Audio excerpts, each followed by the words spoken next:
क्या आचार्य प्रमोद कृष्णम का कांग्रेस से मोह भंग हो गया है?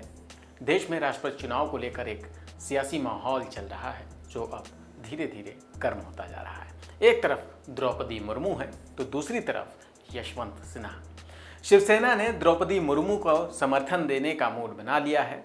कांग्रेस के लिए ये एक बड़ा झटका था, लेकिन अब कांग्रेस में उनके ही नेता कांग्रेस को नसीहत दे रहे हैं कि फिर से विचार कर लीजिए, द्रौपदी मुर्मू का विरोध करना ठीक नहीं है। तो क्या कांग्रेस के इस नेता का भी पार्टी से मोह भंग हो गया है? क्या है पूरी कहानी, चर्चा करेंगे इस वीडियो में। नमस्कार, मैं हूं गौरव मिश्रा और आप देख रहे हैं न्यूज रूम पोस्ट। कांग्रेस के वरिष्ठ नेता आचार्य प्रमोद कृष्णम ने भी राष्ट्रपति चुनाव के लिए एनडीए उम्मीदवार द्रौपदी मुर्मू का समर्थन किया है। इसे लेकर उन्होंने एक ट्वीट किया। ट्वीट में उन्होंने लिखा कि पंडित मोतीलाल नेहरू से लेकर आज तक कांग्रेस हमेशा शोषित, वंचित और आदिवासियों के साथ खड़ी रही है। राष्ट्रपति चुनाव में एक आदिवासी महिला उम्मीदवार द्रौपदी मुर्मू का विरोध करना मेरे विचार से बिल्कुल उचित नहीं है। पार्टी हाईकमान को इस पर पुनर्विचार करना चाहिए। शिवसेना के रुख से कांग्रेस खफा है पहले से ही। इधर कांग्रेस अध्यक्ष सोनिया गांधी ने 10 जनपद पर पार्टी के सीनियर लीडर्स की मीटिंग भी बुलाई। इस बैठक में माना जा रहा है कि 18 जुलाई को होने वाले राष्ट्रपति चुनाव के अलावा कई और मुद्दों पर भी चर्चा हो सकती है।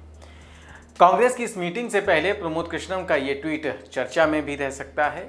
कांग्रेस नेता प्रमोद कृष्णम ने इससे पहले भी राष्ट्रपति पद के लिए यूपीए उम्मीदवार यशवंत सिन्हा के बयान को लेकर भी उन पर निशाना साधा था।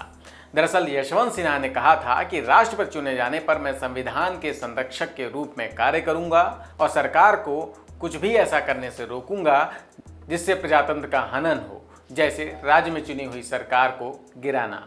यूपीए की ओर से राष्ट्रपति पद के उम्मीदवार यशवंत सिन्हा के इस बयान पर प्रमोद कृष्णम का कहना था, न नौमन तेल होगा न राधा नाचेगी। प्रमोद कृष्णम इससे पहले भी ट्वीट युद्ध में कांग्रेस के दूसरे वरिष्ठ नेता को जवाब दे चुके हैं। महाराष्ट्र में चल रहे राजनीतिक संकट के बीच आचार्य प्रमोद कृष्णम ने ट्वीट करते हुए लिखा था कि सत्ता को ठोकर पे मारने वाले स्वर्गीय बाला साहब ठाकरे की विरासत का सम्मान करते हुए उद्धव ठाकरे को मराठा का गौरव की रक्षा करने हेतु नैतिक मूल्यों का निर्वहन करते हुए मुख्यमंत्री के पद को त्यागने में एक पल का भी विलंब नहीं करना चाहिए।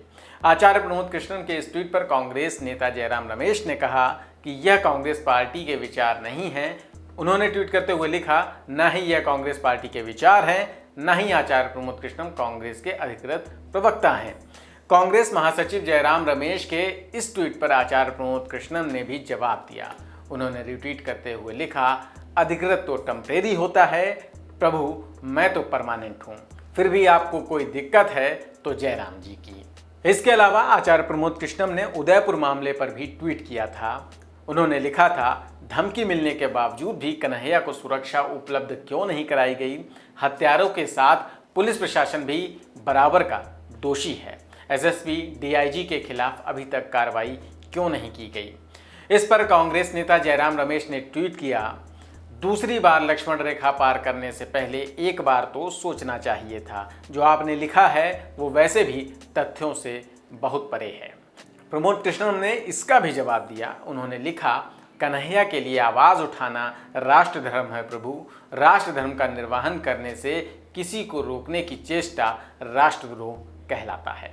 आचार्य प्रमोद को प्रियंका गांधी का करीबी भी माना जाता है और राजस्थान कांग्रेस में सचिन पायलट के कट्टर समर्थकों में उनकी गिनती होती है। कुछ दिन पहले उन्होंने राजस्थान के मुख्यमंत्री अशोक गहलोत को बढ़ती उम्र की वजह से रिटायर होने की सलाह भी दी थी ताकि युवा नेताओं को मौका मिल सके।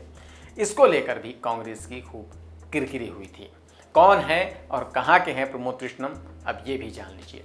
प्रमोद कृष्णम का जन्म 4 जनवरी 1964 को उत्तर प्रदेश के संभल जनपद के गांव एचोड़ा कंबोह में ब्राह्मण परिवार में हुआ था। कल की भगवान की भक्ति भाव को लेकर आचार्य प्रमोद कृष्णम काम करते रहे हैं। कल की पीठ की स्थापना भी इनके गांव में है। कांग्रेस से उनका जुड़ाव रहा है। 2014 में संभल में ही कांग्रेस के टिकट पर उन्होंने लोकसभा का चुनाव भी लड़ा। हालांकि इस चुनाव में उन्हें हार मिली थी। इसके बाद प्रमोद कृष्णम को कांग्रेस ने 2019 में लोकसभा चुनाव में लखनऊ से प्रत्याशी बनाया। वहां उनका मुकाबला राजनाथ सिंह से हुआ, यहाँ भी उन्हें शिकस्त मिली। अक्टूबर 2021 में शिवपाल यादव के रथ पर प्रमोद कृष्णम नजर आए थे।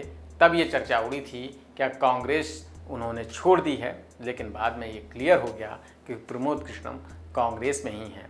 लेकिन अब जिस तरह से वो कांग्रेस के अंदर मुखर होकर अपनी आवाज़ उठा रहे हैं, वो कहीं ना कहीं ये दर्शाता है कि कृष्णम का मुंह कांग्रेस से भंग हो रहा है। आपको क्या लगता है? आपकी इस खबर पर क्या प्रतिक्रिया है? कमेंट सेक्शन में लिखकर ज़रूर बताएं। वीडियो पसंद आया तो लाइक और शेयर ज़रूर कर दें। चैनल को सब्सक्राइब कर लें। फिर मिलेंगे। नमस्कार।